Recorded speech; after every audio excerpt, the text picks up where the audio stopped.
Amén. Salmo 51. El Salmo 51 lo estuvimos estudiando hace un par de semanas atrás en lo que es la serie Los Pasos de mi Restauración. Y dimos la primera parte del Salmo 51, versículo 1 al 6. El Salmo 51 es una oración por restauración. Y la idea es que podamos aprender a orar y al mismo tiempo que podamos aprender a arrepentirnos en oración. En el mensaje pasado decíamos que muchas veces nosotros no sabemos cómo orar. En una ocasión los discípulos se acercaron a Jesús y le dijeron: Señor, enséñanos a orar. Entonces muchas veces nosotros no sabemos cómo orar, pero otras veces no sabemos cómo arrepentirnos. Porque con frecuencia creemos que nos hemos arrepentido cuando simplemente nos hemos confesado. Y otras veces nos hemos arrepentido, pero de manera selectiva, aún con Dios. O sea, mencionamos aquellas cosas que nos pueden causar menos dolor y menos vergüenza. Y a veces incluso pensamos que es lo mínimo que tenemos que contar o que confesar en las cosas que le decimos a Dios para estar en paz. Y así hacemos incluso con pequeñas mentiras, de cuando alguien nos encuentra en alguna mentira, por pequeña que sea, y de repente cuando las personas se dan cuenta que estamos mintiendo, ¿qué es lo que hacemos? Empezamos como a tartamudear, bueno, es que fíjese que, y tratamos de salir del paso con lo mínimo que tengamos que decir. O sea, es como la inclinación natural del ser humano, en donde queremos evitar el dolor y la vergüenza a toda costa, aún muchas veces cuando es entre nosotros y Dios solamente. Pero cuando actuamos de esa manera, no estamos actuando conforme al espíritu de un verdadero arrepentimiento.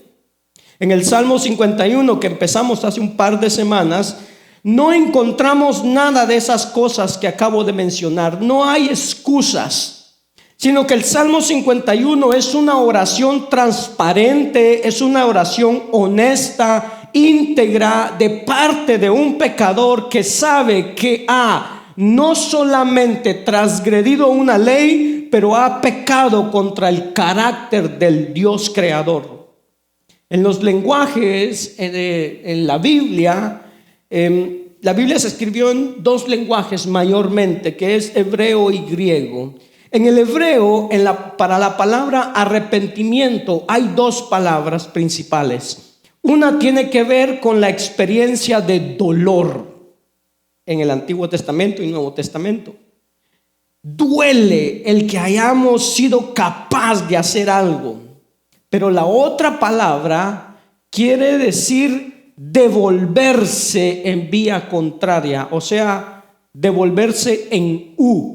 Así como cuando nos equivocamos de dirección y hacemos una U en la calle, un U-turn, regresa. Eso es una palabra en la Biblia que quiere decir arrepentimiento.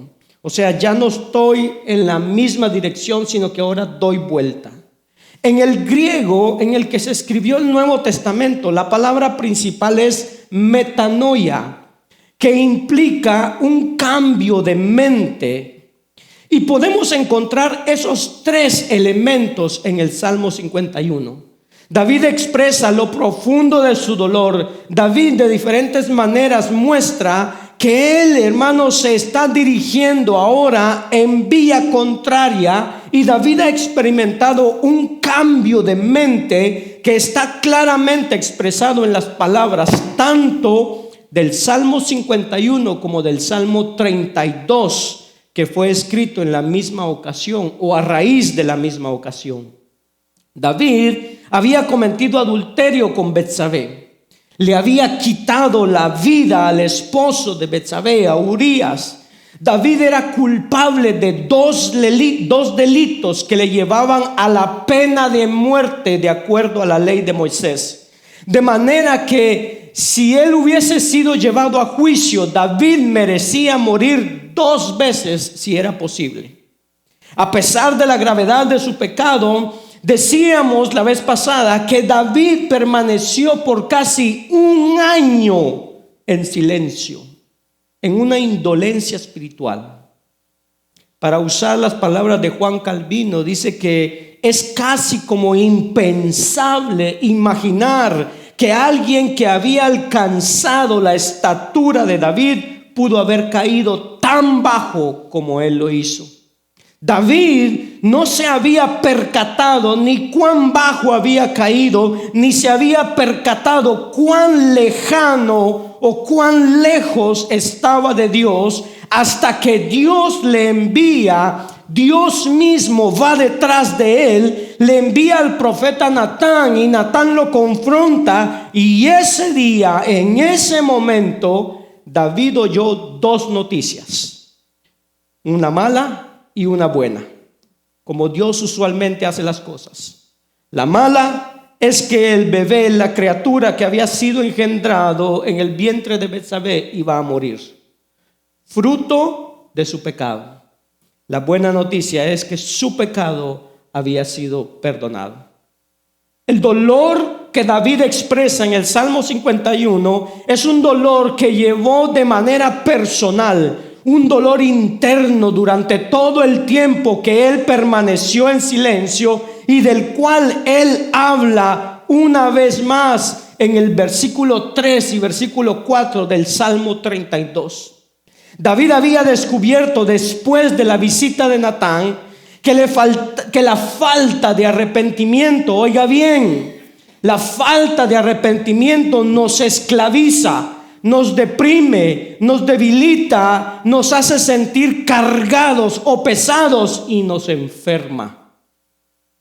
El dolor que aparece aquí en palabras fue la primera aflicción que David experimentó cuando finalmente se encuentra cara a cara con su pecado. Pero a lo largo del tiempo David vivió otras aflicciones anunciadas también por Natán con distintas palabras. David, hermano, enfrentó lo que era el dolor al saber que su hijo Amnón violó a su hija Tamar. Más dolor cuando Absalón, su hijo, mató a su hermano Amnón por la violación cometida. Más dolor al enterarse que Absalón, su hijo, había tenido intimidad con sus concubinas a la luz del sol, a los ojos de delante de todo Israel, en la terraza de su propia casa. Más dolor cuando se enteró que Absalón estaba detrás de él persiguiéndolo para quitarle la vida y quedarse con el trono. Y más dolor cuando se enteró que los soldados de David le habían quitado la vida a Absalón tratando de proteger al rey. Cuando David escuchó esa noticia, estas fueron sus palabras en 2 Samuel 18:33. Hijo mío, Absalón, hijo mío, Absalón, ¿quién me diera haber muerto en tu lugar, Absalón, hijo mío, hijo mío? David había sido quebrantado, había sido devastado física y emocionalmente y espiritualmente. Y es la razón por la que al leer el Salmo 51 nos damos cuenta de que la primera parte es una oración de arrepentimiento y la segunda parte es una oración de restauración, puestas las dos en una sola pieza. David comienza apelando a la misericordia de Dios, comienza pidiéndole a Dios o diciéndole a Dios: ten piedad de mí conforme a tu misericordia. Y continúa pidiéndole a Dios que lo limpie de su pecado, y le habla de su maldad, le habla de sus transgresiones. David usa las 3 expresiones para darnos a entender que él sabía que había hecho algo malo en contra de Dios, que solamente en contra de Dios había pecado y que nadie más era culpable de ese pecado. David lo reconocía. Y ahí comienza a pedir por limpieza. Todo esto es del verso 1 al verso 6. que vimos la vez pasada. Pero el día de hoy vamos a seguir leyendo el verso 7 hasta el final, donde él hace una conexión con esta limpieza que está pidiendo para inmediatamente después pedirle a Dios por su restauración. Y entonces dice el texto, Salmo 51, versículo 7 en adelante, dice: purifícame con hisopo y seré limpio. Lávame y seré más blando que la nieve. Hazme oír gozo y alegría, que se regocijen los huesos que has quebrantado. Esconde tu rostro de mis pecados y borra todas mis iniquidades. Crea en mí, oh Dios, un corazón limpio y renueva un espíritu recto dentro de mí. No me eches de tu presencia y no quites de mí tu Santo Espíritu. Restitúyeme el gozo de tu salvación y sosténme con un espíritu de poder. Entonces enseñaré a los transgresores tus caminos y los pecadores se reconvertirán a ti. Líbrame de los delitos de sangre, oh Dios, Dios de mi salvación. Entonces mi lengua cantará con gozo tu justicia. Abre mis labios, oh Señor, para que mi boca anuncie tu alabanza, porque no te deleitas en sacrificio, de lo contrario yo lo ofrecería. No te agrada el holocausto. Los sacrificios de Dios son el espíritu contrito. Al corazón contrito y humillado, oh Dios, no despreciarás. Haz bien con tu benevolencia, Sión. Edifica los muros de Jerusalén. Entonces te agradarán los sacrificios de justicia, el holocausto y el sacrificio perfecto. Entonces se ofrecerán novillos sobre tu altar. Padre que estás en los cielos, Señor, puede repetir después de mí: ser de bendición en donde quiera que estemos. Es el propósito de Dios por el cual nacimos. Usted de bendición en donde quiera que se encuentre. Amén. Voy a pedir que apague su celular o lo ponga en vibración. Amén. Para que no moleste mientras está la predicación. Amén. El resumen de esta enseñanza dice así: el pecado nos destruye a nosotros y nuestra relación con Dios, pero la confesión piadosa y el arrepentimiento trae sanación y alegría. Y vamos a ver estos 4 puntos ahí: pedir por limpieza, pedir por restauración espiritual, enseñar a otros a caminar espiritualmente y la oración por la restauración de la nación. Lo que nosotros acabamos de escuchar en el Salmo 51, verso 7 en adelante, está escrito en un lenguaje poético y por tanto los poetas, por así decirlo, se toman ciertas licencias literarias y no componen exactamente en un orden que podamos seguir o podamos decir orden 1, 2, 3, 4. Y por esta razón vamos a estar abordando los versículos y los vamos a agrupar, pero los vamos a agrupar temáticamente de acuerdo a lo que tenemos delante de nosotros. Los versículos 7, 9 y 14, David pide por limpieza espiritual de su vida. Los versículos 8, 10, 11, 12 y 15, David pide por la restauración espiritual. El versículo 13, David hace una promesa de enseñar a los transgresores, a los pecadores, a caminar conforme a los preceptos de él. Él ha aprendido algo y tiene una experiencia. Él conoce cosas ahora del corazón humano que no conocía antes. Y él dice: entonces voy a enseñar a los transgresores tus preceptos. Y finalmente los versículos 18 y 19, David pide por restauración de la nación. De manera que vamos a ver en primer lugar cómo pedir por limpieza espiritual, examinando las palabras de David, y comenzamos en el verso 7, conectándolo con los versos anteriores donde David le pide a ese Dios que continúe su limpieza de pecados. David se ha sentido, después de esa confrontación de Natán, David se había sentido sucio, avergonzado, cargado, entristecido, arruinado. Él se había sentido indigno y hasta cierto punto, quizás con cierto sentido de autodesprecio. Y no fue para menos. Había cometido adulterio, había matado al esposo de Betsabé. Pero David, sin embargo, no perdió la esperanza de que en Dios él podía encontrar perdón y podía encontrar paz, podía encontrar redención y restauración de su relación con él. De manera que en el Salmo podemos encontrar ambas cosas: el dolor, la necesidad de limpieza, pero al mismo tiempo la esperanza de que Dios puede y va a hacer algo nuevo con él. David sabía que nadie podía ayudarlo para lo que tenía que ocurrir en él. Nadie fuera de Dios podía hacer algo en su vida. Por eso David al mismo tiempo conocía que él dependía exclusivamente de la misericordia de Dios para sentirse nuevamente en paz con ese Dios. Y es por eso por lo que él comienza diciendo: purifícame con hisopo.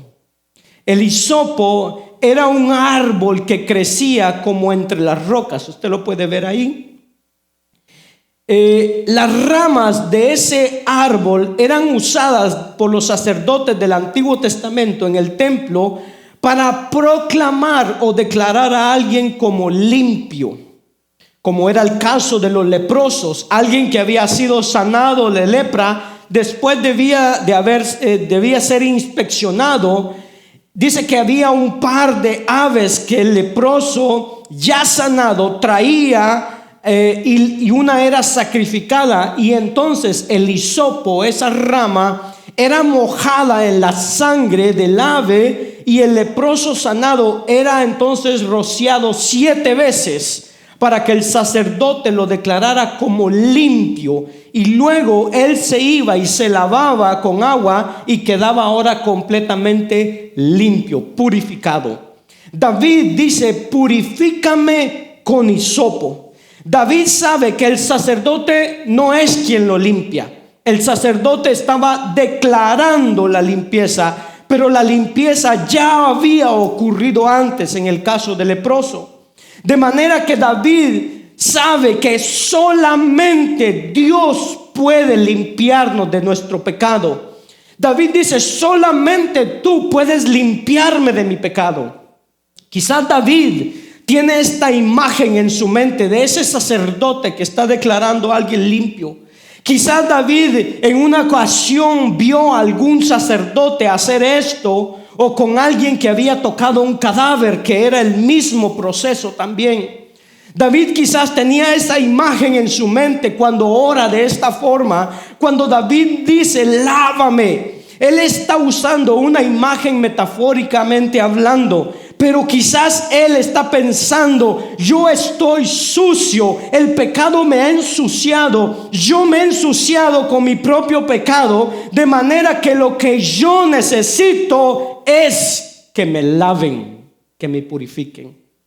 La palabra del profeta Isaías, que lo hemos leído también, puede recordarnos cuando Dios dice en Isaías 1:18: aunque tu pecado fuere ¿qué? Rojo como el carmesí, yo lo haré limpio y blanco como la nieve. Y David continúa hablando de esa manera, que nos da a nosotros a entender qué es lo que necesita ocurrir en la vida de David. Y es un cambio radical. Y esa es la razón por la que él usa el versículo 9, donde dice: esconde tu rostro de mis pecados y borra todas mis iniquidades. Cuando David dice: borra, quita de tu rostro mis pecados, no le está diciendo a Dios que los olvide. Él sabe que eso es una imposibilidad. Pero quizás David se sentía, hermano, como se sentía Martín Lutero, que llegó a sentirse que el rostro, Martín Lutero decía que él sentía que el rostro de Dios estaba sobre él, que la mirada de Dios siempre estaba sobre él mientras él estaba con un pecado en silencio. Y David quiere, hermano, como no sentir esa mirada, ese rostro, esa forma, hermano, de que Dios mira. Quizás en la mente del rey David está eso, o quizás en la mente del rey David están las palabras de Habacuc cuando dice: tus ojos son tan limpios que no pueden ver el mal. David está pidiendo que sus iniquidades pudieran ser borradas. Ahora, usted sabe que hoy día estamos en la era de lo que es la computadora, el teléfono, donde podemos escribir, donde se puede borrar un texto muy fácilmente. Sí, usted lo ha hecho. Cuando escribe un texto o algo y se equivoca, dice: oh, borra. Y aun cuando lo manda, lo puede borrar también. ¿Verdad que sí? ¿Sí? En la antigüedad no era tan fácil tomar un papiro y borrar el papiro. En ocasiones entonces había cierta forma de borrar lo que se había escrito. Agarraban y escribían y entonces encontraban cierta manera de borrar, pero al borrar ese papiro quedaban ciertas marcas, ciertas manchas. Entonces los escritores, los profetas, los que escribían, ¿qué eran lo que hacían? Es que le daban vuelta al papiro y escribían al otro lado para que se pudiera entender lo que habían escrito y lo que habían borrado. Quizás David está pensando: si estas iniquidades que yo he cometido pudieran ser borradas de mi récord, que ya no existan más, que ya no pueda sentir que Dios me está viendo, que Dios pueda quitar los ojos de sobre mí. No es que ignore mi pecado, es que lo borre. Cuando leemos el Salmo con detenimiento, nos damos cuenta que David está lidiando con su pecado como debe de ser. Él está lidiando íntegramente y completamente, y aquí no está dejando nada de fuera. Él quiere confesar todo. El verso 14 nos deja ver esto y dice: líbrame de los delitos de sangre, oh Dios, Dios de mi salvación. ¿Qué es lo que David está pidiendo? Algunos piensan que él estaba pensando en el homicidio de Urías y que estaba diciendo: perdóname por eso que yo hice. Pero otros, como Juan Calvino, piensan que David estaba pensando: yo lo que merezco es la muerte. De hecho, 2 veces merezco morir. Señor, líbrame de que eso me pase. Líbrame de mis delitos de muerte, de la pena que me toca por ese delito que yo he cometido. Pero independientemente de cuál sea la interpretación, lo que sí está claro es que David tiene en su mente todo lo que él ha hecho, su transgresión, su maldad, su pecado. Sabe contra quién lo ha hecho. No quiere dejar nada sin confesar. No quiere dejar nada sin que él se haya arrepentido. Y por eso, hermano, él está siendo cuidadoso en la manera de cómo él pide por limpieza espiritual. Él sabe que ese es el comienzo de su restauración. Oiga bien, no puede haber restauración sin confesión de pecados. No podemos tener restauración si no tenemos confesión de pecados. Y el versículo 7 y parte del 8 reflejan algo de esto, de lo que él había comenzado a hacer. En segundo lugar, quiero que veamos ahora cómo pedir por restauración espiritual. Yo creo que todos nosotros, oiga bien, todos nosotros, si somos honestos y revisamos nuestras vidas, podemos confesar que en algún momento, habiendo caído en pecado de diferentes tipos, una de las primeras cosas que se fue, quizás la primera, fue el gozo del gozo que yo disfrutaba en el Señor. En el momento del pecado, lo primero que se va de nuestra vida es ese gozo que yo tengo en el Señor. Ahora, con frecuencia el pecador no se percata de que ese gozo ya no está, porque el pecado con frecuencia es placentero.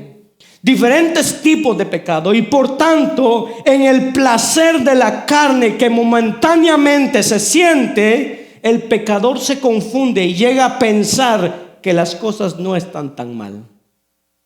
Pero cuando ese gozo o esa alegría que la carne produce, que el disfrute de la carne produce, se va, de repente, hermano, la persona pecadora se encuentra que está seca, que está árida, que está apática, poco atractiva a las cosas de Dios. ¿Alguien se siente así de esa manera? No, ahorita todos están. Ya me desperté porque de repente el pecador descubre, él o ella, que el gozo del Señor no está más en su vida por el pecado que ha cometido. David está pidiendo ahora. David sabe que si algo va a ocurrir, si algo va a cambiar, va a requerir una acción directa de Dios. Ni siquiera algo indirecto. No. Dios va a tener que hacer algo directamente en mí, sobre mí. Y eso es lo que el versículo 8 dice: hazme oír gozo y alegría. Hazme. Tú lo tienes que hacer. Yo no puedo producir gozo. Eso es fruto del Espíritu, y ahora mismo eso no está conmigo. ¿Cuántos tienen gozo? Como que el gozo no está mucho en las vidas, ¿verdad? ¿Cuántos tienen gozo? Bueno, ya cambió un poquito. Es increíble, oiga bien, es increíble pensar que David, el hombre que tocaba el arpa para Saúl, para alegrarlo, ahora él se encuentra sin gozo, sin alegría. Él no encuentra una emoción. El hombre que escribió salmos para que Israel lo cantara, para que Israel lo usara en la adoración en el templo, él no tiene nada de eso. Él tiene que pedirlo. Es algo que tiene que venir de afuera. Hazme oír gozo y alegría. Él está experimentando una angustia profunda a causa del pecado, y él sabe que lo único que puede quitar la angustia es el regreso del gozo del Señor.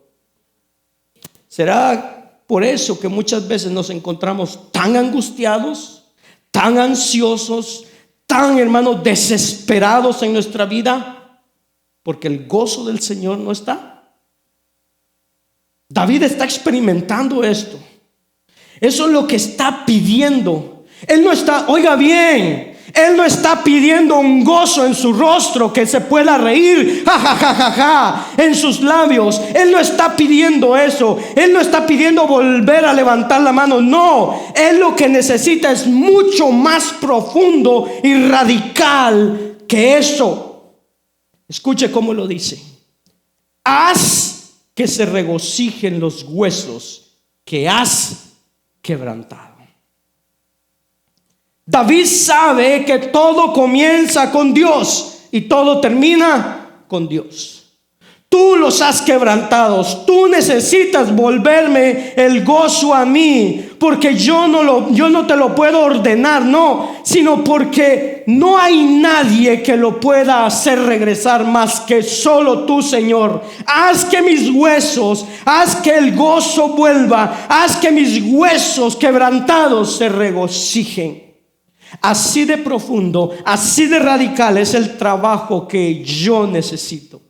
En esencia, aquí tiene que pasar algo sobrenatural que solo Dios puede hacer. Hermano, David, a través de su experiencia y por el Espíritu de Dios, pudo descubrir algo que posiblemente nosotros no lo creamos o no lo pensemos. Y oiga bien, y es que el daño que el pecado produce en nosotros es mucho más profundo de lo que nos percatamos. Escuche bien, el daño que el pecado produce en nosotros es mucho más profundo de lo que nos percatamos. No es simplemente pequé, me arrepentí, Dios me perdonó y seguimos la vida loca. No. El daño es más profundo y más duradero de lo que cualquiera de nosotros de este lado de la gloria, pudiéramos percibir. Y la mejor evidencia de eso es que el 100% de los problemas, dificultades, disfunciones de este mundo, el 100% se debió a un pecado, uno solo, en un jardín de una pareja que un día le dio una mordida a una fruta, que era manzana, que era fresa, que lo que sea, pero tuvo ese placer de dejar a Dios y tomar el pecado. Y ahora todos los abortos, todas las eutanasias, todos los homicidios, todos los suicidios, todos los cambios climáticos, todos los desastres sobrenaturales, todas las enfermedades, todas las violencias, todas las separaciones, todos los divorcios, todas las iras, todo, absolutamente toda disfunción es atribuida o es consecuencia o es daño de un pecado en un jardín en un momento dado. Porque el pecado no solamente afecta mi relación con Dios, destruye algo en nosotros. Y las palabras de David que siguen lo deja ver. El pecado destruye algo que ya no está en nosotros, algo de lo que nosotros ni siquiera podemos percibir. Podemos ver algo de mucho en el versículo 10, dice: crea en mí, oh Dios, un corazón limpio y renueva un espíritu recto dentro de mí. Es como si David estuviera pidiéndole a Dios: yo necesito una mente nueva para pensar. Crea eso, Señor. Yo necesito un corazón nuevo para sentir. Tú necesitas crear eso. Yo necesito una voluntad nueva para obedecer y vivir. Señor, tú necesitas crear eso en mí. Eso es lo que está pidiendo David. De hecho, la palabra traducida aquí como crea en el original es la palabra bara. James Montgomery Boyce, una de las grandes voces del siglo XX, él murió en el año 2000. En su comentario habla que esta bara es la misma palabra que aparece en Génesis 1:1, donde el texto dice: en el principio Dios bara, Dios creó los cielos y la tierra. Esa palabra solamente es usada en el Antiguo Testamento con relación a Dios, a nadie más. Porque lo que implica, hermano, bara es algo que es creado de la nada, de cero. Si esta mesa que está aquí fue creada por alguien, ese alguien tuvo instrumentos con que hacerlo. Tuvo metal, tuvo vidrio, tuvo cualquier otra cosa para hacerlo, para crearlo. Pero eso no es la forma como bara. El verbo bara expresa o déjalo verlo creado. Bara es que no hay nada y por tanto de la nada salió algo. Ese es el verbo que David usa, de tal forma que David parece estar diciéndole a Dios: Dios, en mí no hay nada. Yo reconozco que en mí no hay nada nuevo, no hay nada bueno, no hay nada que buscar. Aquí tiene que ocurrir algo. Tú vas a tener que hacer algo, traerlo de afuera, ponerlo en mí, porque yo no lo tengo. Es como Pablo cuando dice: en mi carne no hay nada bueno. No es que se repare algo, no hay nada que reparar, es que se crea algo nuevo. Por eso la Biblia dice que cuando alguien se arrepiente y viene, dice que las cosas viejas son hechas bara, todo de nuevo. David está consciente de que el pecado daña más cosas en nosotros de las que nosotros podamos, hermano, percatarnos. En esencia, David está diciendo: yo requiero un milagro. Un milagro. Y David entonces expresa cierto temor en su vida. Cierto temor que lo vamos a explicar un momento a la luz del Nuevo Testamento. Pero quiero que veamos ese temor que David dice en el versículo 11. Dice: no me eches de tu presencia y no quites de mí tu Santo Espíritu. Dicho sea de paso, es la primera vez que el Espíritu de Dios tiene el nombre de Espíritu Santo o Santo Espíritu en el Antiguo Testamento. Aparece otra vez en Isaías 62, 10, 11, pero de ahí en ningún otro lugar. Siempre se habla del Espíritu de Dios, pero en este caso se le da el nombre propio, Espíritu Santo. David dice: no quites este Santo Espíritu dentro de mí, no me eches de tu presencia. Oiga bien, quizás David está recordando, oiga bien esto, ¿por qué David dice estas palabras? El viernes estudiábamos que cuando uno lee un texto es necesario ir a preguntarle al texto qué, por qué, cuándo, dónde, para que podamos entender qué es lo que se está diciendo. ¿Por qué David dice: no quites este Santo Espíritu, no me eches de tu presencia? Quizás David está recordando, yo me recuerdo que Sansón tenía el Espíritu de Dios.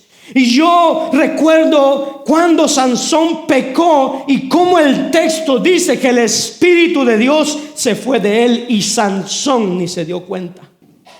O quizás David está recordando que él fue testigo, hermano, de algo todavía más reciente, que él miraba cómo el Espíritu de Dios venía sobre Saúl y de un momento dado, fruto del juicio de Dios, el texto dice que Dios quitó el espíritu de Saúl y puso en Saúl un espíritu que lo atormentaba. Quizás David tenía fresco eso en su mente, en su memoria, ambas experiencias, y está pensando: no puedo imaginar que Dios quite su espíritu de mí, sería el final de mi vida, yo no quiero correr la misma suerte.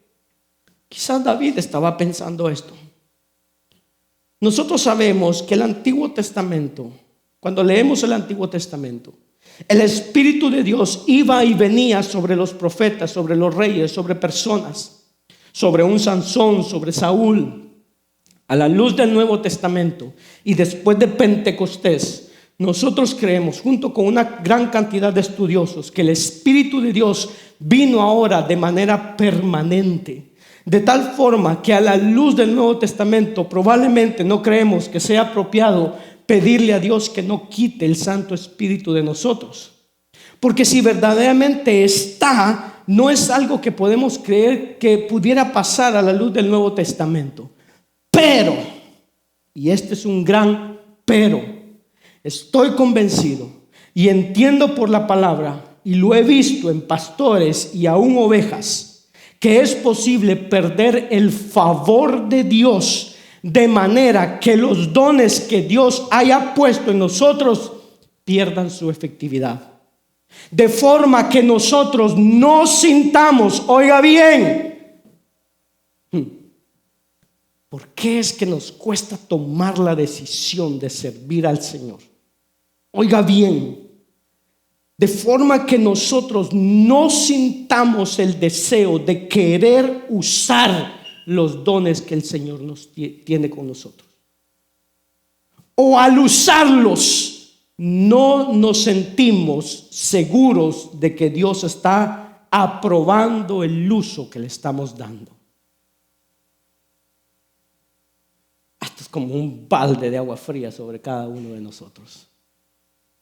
¿Por qué no queremos trabajar en la iglesia? ¿Por qué no queremos servir? ¿Por qué no queremos regresar a nuestro servicio? Porque probablemente Dios haya removido el uso de los dones, la efectividad del don que Él había puesto en nosotros. Y ahora no sentimos el deseo de usarlo.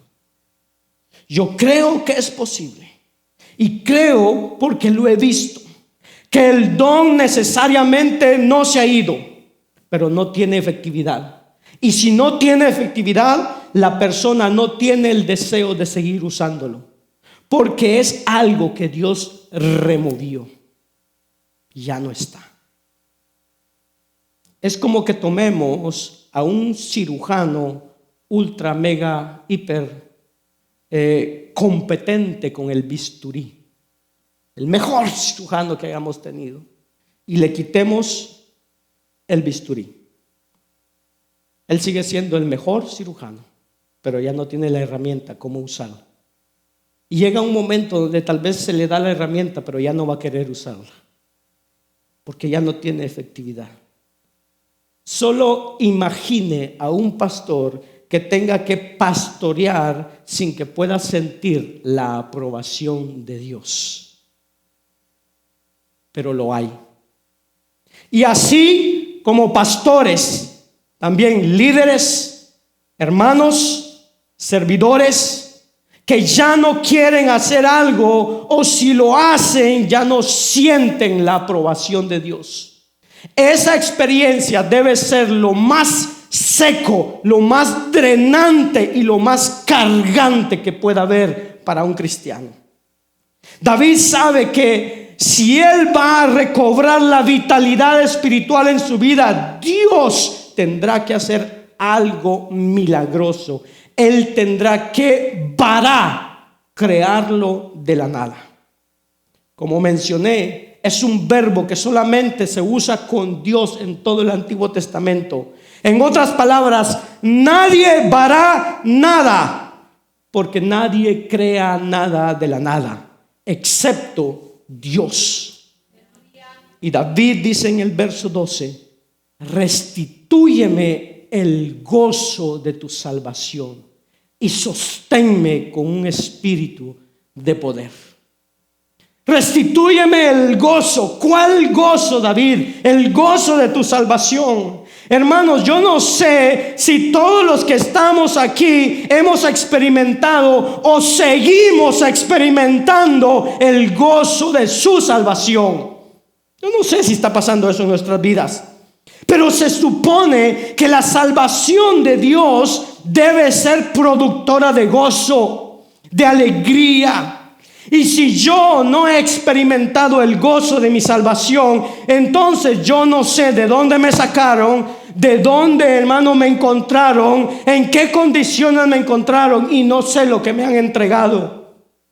Pero la palabra habla más de una vez del gozo de mi salvación. El apóstol Pablo escribe a los Efesios y él les dejó saber de dónde ellos venían, e inmediatamente después les dejó saber lo que habían recibido. Efesios 2:11 les dice: antes ustedes los gentiles, cada uno de nosotros, estábamos separados de Cristo, mala noticia, excluidos de la ciudadanía de Israel, mala noticia, extraños a los pactos de la promesa, mala noticia, sin promesas, sin tener esperanza, muy mala noticia, y sin Dios en este mundo, la peor noticia. Ahí estaba usted, ahí estaba yo, gentiles. Y luego en el próximo versículo Pablo les dice: pero ahora ustedes han sido acercados por la sangre de Cristo, han sido traídos a paz con Dios, están reconciliados con Él, la enemistad se acabó y ahora tenemos la entrada al Padre. Buena noticia y muy buena noticia. A la luz de la palabra, eso debería producir gozo en nosotros. Deberíamos de estar saltando, dándole gloria a Dios, porque antes éramos enemigos y ahora somos hijos, tenemos entrada con el Padre. David no tenía eso. David dice: devuélveme el gozo de tu salvación. David no se sentía cerca. David no estaba en paz con Dios, no se sentía limpio, no podía sentir gozo, se sentía débil en todo el sentido de la palabra. Por eso dice: sosténme con un espíritu de poder. Como yo estoy, Señor, yo no puedo reinar, yo no puedo liderar, yo no puedo cantar. De hecho, no hay nada que yo pueda seguir haciendo. Así de débil me encuentro. Sin embargo, nosotros pecamos y después venimos como nada a la iglesia. Nada pasó, todo tranquilo, nadie se dio cuenta. Yo estoy bien. Y seguimos nuestra vida así. David sentía que ya no tenía el gozo. Sentía que él estaba débil por ese pecado que había cometido. Sí, pero es que él fue un adúltero. Él fue y se robó la mujer de otro, mató al otro. Ese sí es bárbaro. ¿Y usted cree que es santo? ¿Qué creemos? ¿Que somos santos nosotros? Pecado es pecado, hermano. Diga una mentira, un chisme, una calumnia, fornique, adulterio, haga lo que usted quiera. Pecado es pecado. Y nosotros deberíamos sentirnos así cuando pecamos. Señor, devuélveme ese gozo. Yo necesito que tú me sostengas. Si eso no ocurre, David dice, yo no podría hacer absolutamente nada más de aquí en adelante. Mire cómo David lo expresa en el Salmo 14. El verso 14. Entonces, no antes. No pase por alto los entonces, palabras que conectan. Entonces mi lengua cantará con gozo tu justicia. Yo no puedo cantar hasta que tú no hagas esto que te estoy pidiendo. Abre mis labios, oh Señor. Esa palabra de 2 letras, oh, no la pase por alto tampoco. Los historiadores de la iglesia hablan de que sabemos de que hay un avivamiento entre las personas cuando la palabra oh comienza a aparecer en sus oraciones. Oh Señor, ten misericordia de mí. Abre mis labios, oh Señor, para que mi boca anuncie tu alabanza. Se me fue el canto, se me fue el gozo, se me fueron las palabras. Y hasta que tú no me hayas limpiado, no me hayas restaurado, devuelto el gozo, yo no podré ni abrir mi boca. Abre mis labios, oh Señor. Yo no sé si usted se está dando cuenta, si nos estamos percatando de esto, hermano. Pero el pecado, oiga bien, el pecado nos enmudece, cierra nuestros labios para la oración. No queremos orar, no nos atrevemos. Para la adoración no cantamos. Para la confesión, para buscar ayuda, no queremos pedir ayuda, porque sentimos que estamos bien en el pecado que estamos cometiendo. Porque una vez más, hermano, el pecado nos afecta más profundamente de lo que nos percatamos y daña más cosas en nuestro interior y nuestro exterior de lo que frecuentemente podemos identificar. Yo no sé si se percató de los verbos de este texto. Cada vez que estudie la palabra de Dios, si usted quiere entender mucho mejor de qué el texto trata, preste atención a los verbos. Los verbos hablan o llevan esa voz cantante, esa acción, expresan esa acción. Escuche los verbos. David dice: purifícame, lávame, hazme. ¿Quién es el que hace eso? Dios. Haz que, borra, crea. ¿Quién? Dios. De cero, renueva, no me eches, no quites, restitúyeme, sosténme, líbrame, abre mis labios. Dios, Dios, Dios, todo el tiempo. Haz.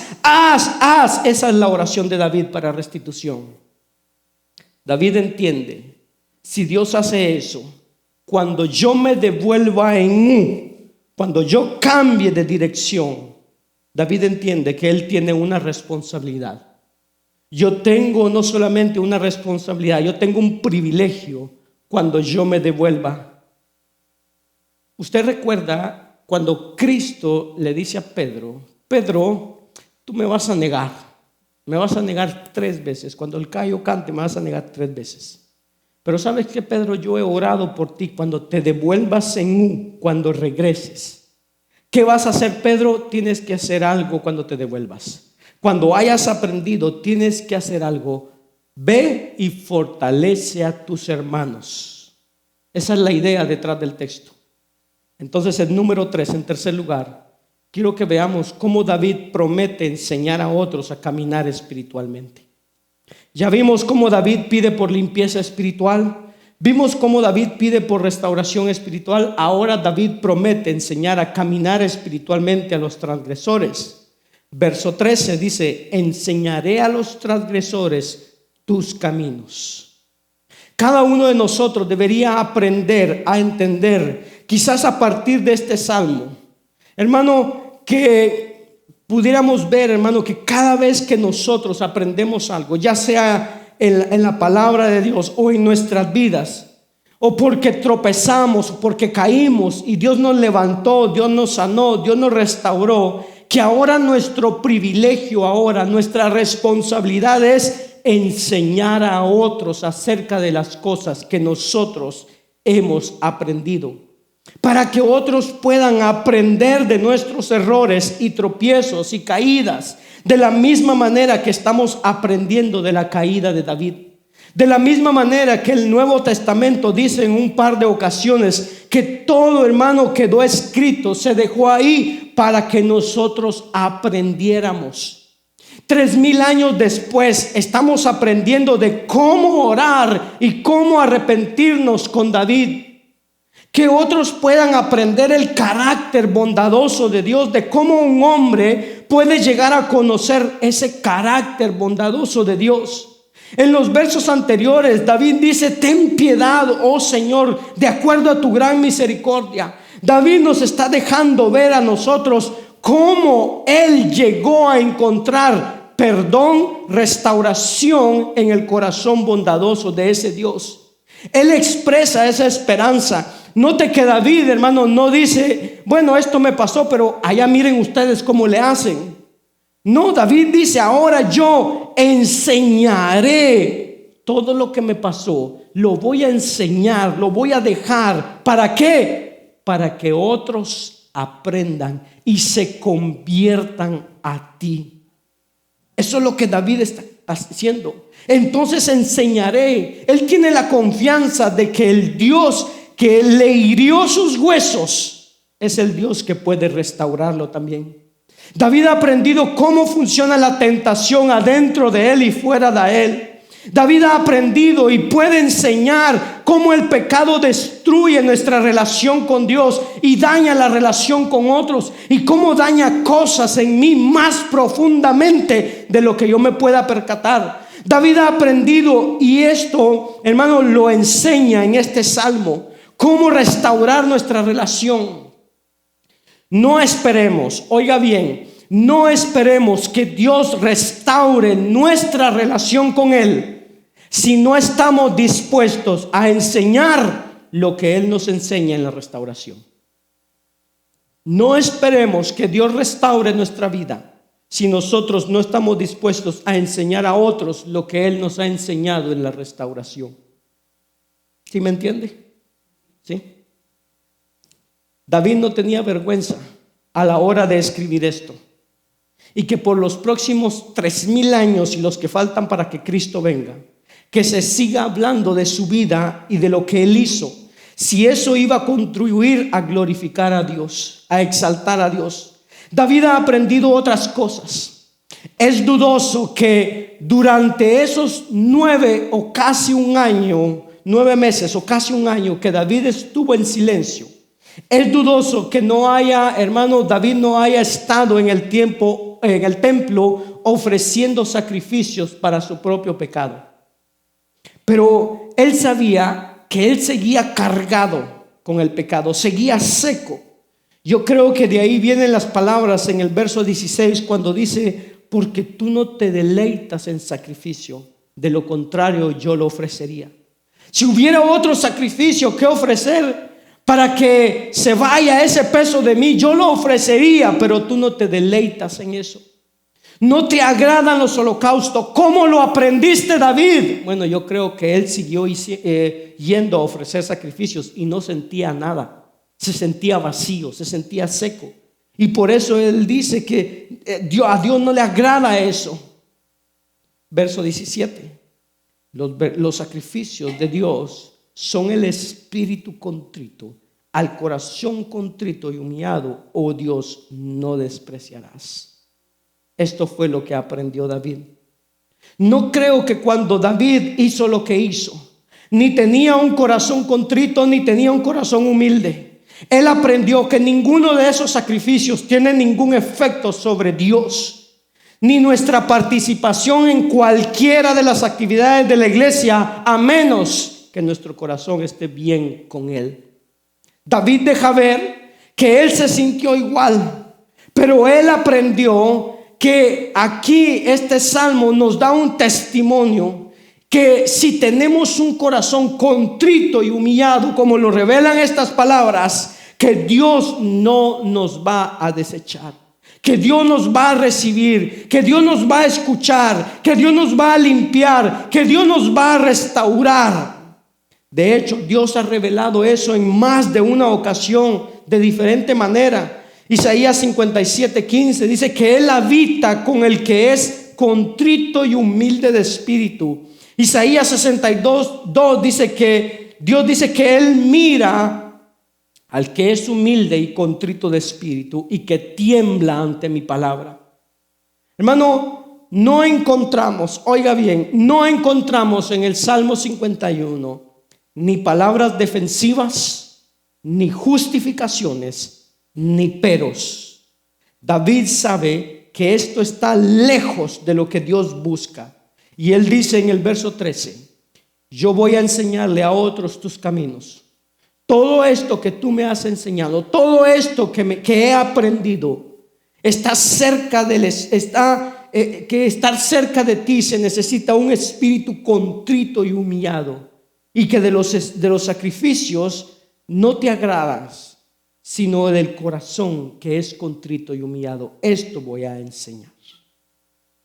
Punto número 4, y termino con esto, Señor. David hace una oración por restauración de la nación. Y quizás nos sorprenda, pero no debería. Escuche cómo los versos 18 y 19 terminan. Dice: haz bien con tu benevolencia, Sión, que es Israel. Edifica los muros de Jerusalén. Entonces te agradarán los sacrificios de justicia. Entonces, hasta que esto no ocurra, ni los sacrificios te van a agradar. Dice: el holocausto y el sacrificio perfecto. Entonces, otra vez, se ofrecerán novillos sobre tu altar. David sabe que su pecado afectó la nación que estaba en su punto cumbre en ese momento. David reunió las 12 tribus de Israel que habían estado divididas. Las juntó en Jerusalén. Jerusalén llegó a ser la capital en vez de tener dos lugares distintos.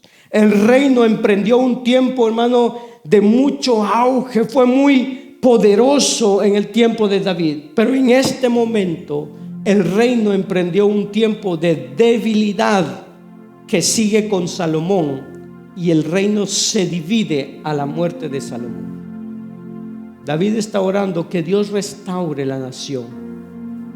¿Sabe por qué, hermano? Porque el pecado de uno afecta a todos. El pecado de uno afecta a todos. En la época de la conquista del pueblo de Israel, cuando Josué fue a conquistar Jericó, hubo una derrota.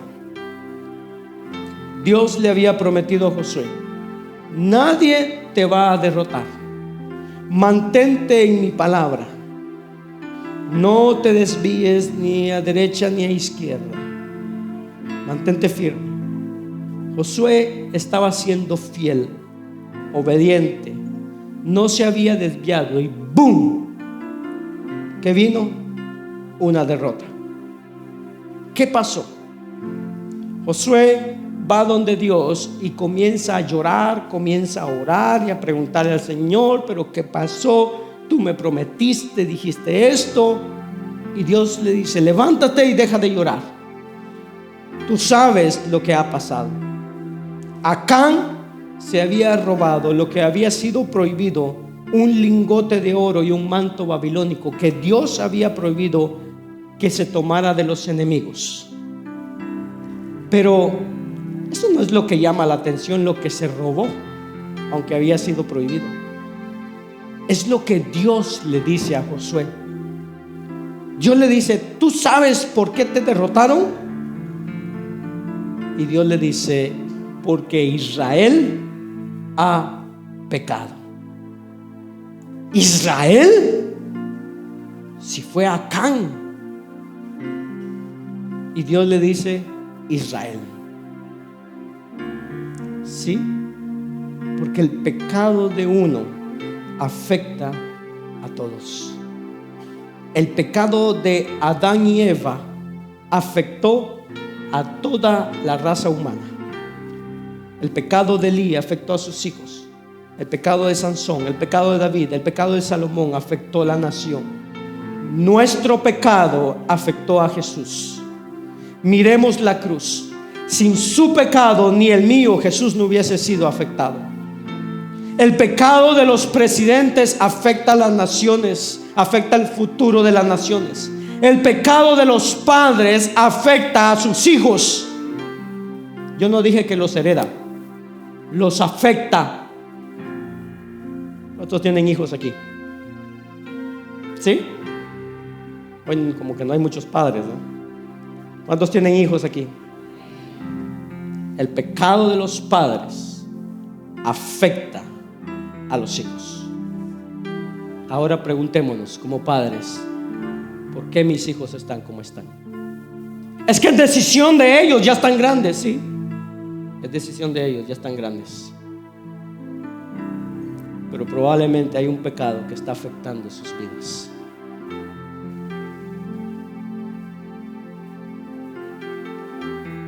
El pecado de los pastores afecta a las ovejas. Nunca ha sido de otra manera, ni será de otra manera. Quiera Dios en su bondad, que la tiene, que lo caracteriza, restaurar nuestras vidas cuando sea necesario, o los matrimonios, o áreas en cada uno de nosotros que requiere restauración, o relaciones, o emociones, o formas de pensar. Quizás tiene un matrimonio que tiene que decirle: Dios, yo necesito que tú vará esta relación. No que la pares, que la hagas de nuevo, que la hagas, que la crees de la nada, que traigas algo de afuera, lo introduzcas adentro y que esta relación pueda volver a ser. O quizás es la oración hacia uno de tus hijos. Señor, yo necesito que mi hijo, o la relación con mi hijo, con mi hija, sea vará, sea creada de nuevo. Solo Dios lo puede hacer. Señor, yo necesito que mi relación contigo sea vará, creada de nuevo. Conozco a alguien que hace 30 años llegó, un poquito más de 30 años, llegó a los caminos de Dios, contrito y humillado, solo en este país. Y cuando llega delante de Dios, hace una oración. Él tenía una esposa con la cual tuvo un hijo, pero que los abandonó. Y después de más de 15 años de separados, orando, le pide a Dios: devuélveme, restaura esta relación. Dios, después de 15 años de separación, sin conocer a su hijo, Dios vuelve a restaurar esa relación y se casan de nuevo, y ahora están juntos porque Dios obró en ellos. Ahora ya están ancianos, viven su retiro disfrutando de sus nietos. Esa pareja son mis padres, porque Dios vará, crea de la nada algo nuevo. Lo que Dios requiere de usted y de mí para obrar es un espíritu contrito y humillado. El resto Él lo tiene, que es compasión. Dios tiene longanimidad, long suffering. Dios sufre por los suyos por un largo tiempo. Sufre por nuestros pecados. Tiene espera, tiene larga paciencia. Pero sin el espíritu contrito y humillado no puede haber ni perdón ni restauración. Que Dios termine de sacrificar en el altar el orgullo nuestro. Que cada mañana sea un día en donde gran cantidad de personas, matrimonios, padres e hijos estén con un espíritu, con un corazón contrito y humillado. Que Dios quiera entonces visitar y favorecer, y que quiera soplar su gracia sobre nuestras vidas, y que Él pueda crear de la nada. Incline su rostro ahí donde está. Padre, gracias te damos. Gracias por ser quien eres, Señor.